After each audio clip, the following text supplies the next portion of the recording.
If your iPhone keeps restarting automatically, so in this video I will show you how you can fix this issue. First of all, just perform a force restart on your iPhone. For that, just press and release the volume up button and the volume down button.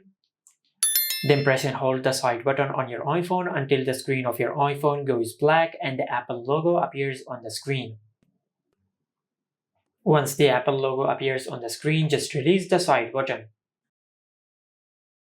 Now, if you have done that and if this did not fix your issue, then for the second method, just open Settings and under Settings, just tap on General. Now from here, just tap on Software Update. Now just check if you have any software update available. If you have any software update available, just update the software of your iPhone, as this could be a software glitch which will be fixed through a software update. After that, just go back and tap on iPhone storage. And from here, just check the storage of your iPhone. Now, if the storage of your iPhone is full, just delete some data on your iPhone to free up some storage. Like if you are not using a specific app, you can delete it, or you can upload all your photos and videos to the iCloud and you can delete the photos and videos from your iPhone to free up some storage.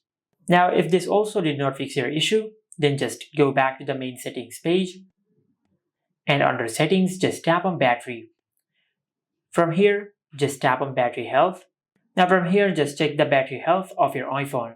If your battery health is not good, just replace the battery of your iPhone from any service center and this will fix your issue.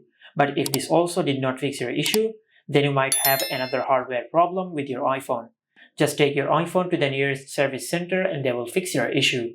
And this is how you can fix if your iPhone keeps restarting automatically on any iPhone. Make sure to like, comment and subscribe. Thank you for watching.